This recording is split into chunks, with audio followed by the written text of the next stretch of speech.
So I'm in the charming little city of Netarts, and I'm here with Ben Jacobsen, and you have a great company called Jacobsen Salt Co., right? Yes. Now, I need to know what made a man go, salt, that's what I'm going to get into.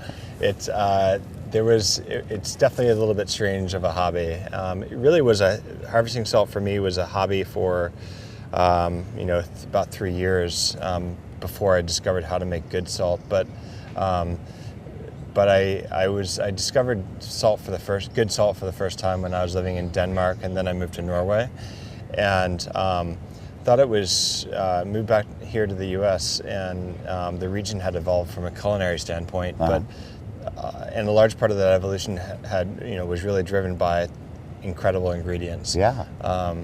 But people were still buying salt from the UK or France or even Japan, and I lived in Portland and pointed west and said, "There's a Pacific Ocean is 85 miles away from us. Someone's got to be getting some salt from there." Exactly. Why is nobody making great salt? And it was really truly kind of a head scratching moment, just kind of like, that's strange. And so that began about a 2.5 year process of trying to figure out how to make good salt. And you did that. Not only did you really actually spend some time finding this specific area where you wanted to withdraw the water from, and so it seems simple to my mind that you just put a machine into the ocean and you pull the water up, but this is where it starts at, isn't it? This is right where it starts. And 3 years ago now, I was literally hauling 5-gallon buckets of water into a rented U-Haul truck back to Portland, and oh my goodness, making salt there. And finally we're here, and I think it's arguably the cleanest bay on the west coast of America.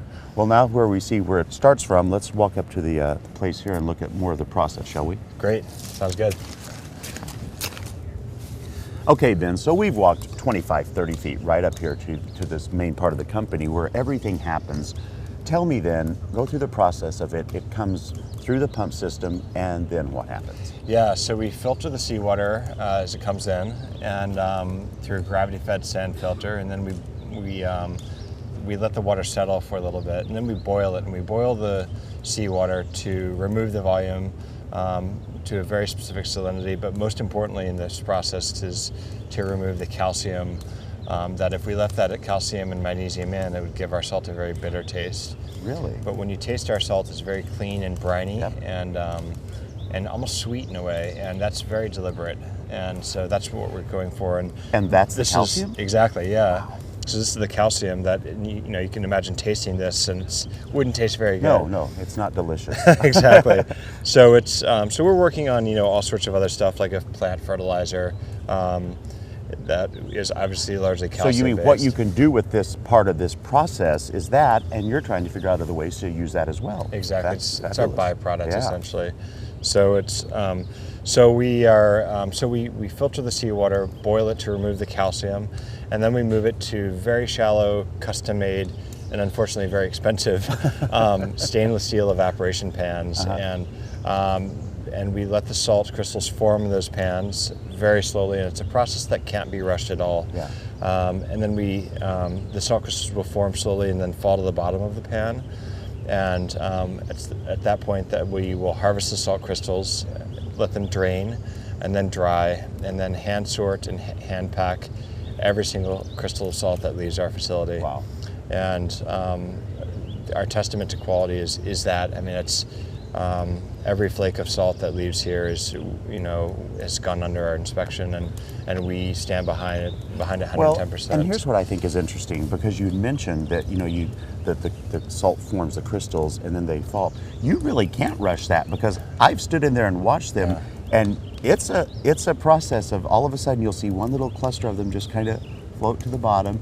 And what I found interesting too was in those brining parts, you can see the bottom. It's a very clear liquid that it's in. Yeah, it's beautiful, really. It almost has the appearance of like snowflakes falling down on the pan. It does. It's quite peaceful, gorgeous. Actually. Totally, and it's my favorite part of the process, because it's like kind of the culmination of so much of the work that's gone into it. But at the root of it all is fire, water, and salt, and so it's still very primal. And we're the first company to harvest salt in the Northwest since Lewis and Clark, and that's just amazing. It's Well, and then you also you started with just salt, but now you have a lot of flavors, don't you? yeah, it's that's a tremendously fun part of the job, is coming up with new flavors, and we have a very flat organizational structure, so everybody comes up with new flavors. Our ops manager here gave garlic salt to everybody for Christmas in the company, and it was so good that we said, hey, can we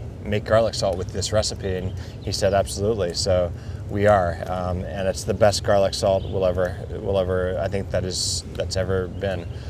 We have a Stumptown coffee salt, rosemary salt that went on Burgerville fries, and a black garlic salt. We ferment our own black garlic and mix it in with the salt. Now, just because you have gotten a tremendous name in the restaurant part of Portland area because of chefs that love your salt, but you know, the everyday person can buy it too. Where can people pick it up at? Yeah, we've been very fortunate to have that support with chefs, but also home cooks. And you don't have to be a great cook to use great salt. Right.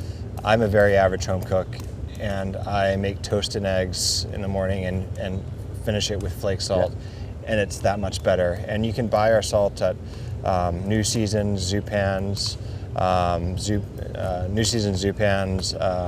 and they can Whole also Foods. buy it on Whole Foods and get it online as well. Online, at jacobsensalt.com, and also in our tasting room in Southeast Portland. Wonderful. Well, you know, this has been a delightful time spent here, because you really get to see the process of some of the things that we often take for granted, and plus that it is so delicious, it just makes it all worth the while. So for more information, we always invite you to go to gardentime.tv. We'll click you over to their website, get some of this salt, and make your wonderful cooking even better. Thank you so much, Ben. This has been delightful. Thank you so much. Appreciate it.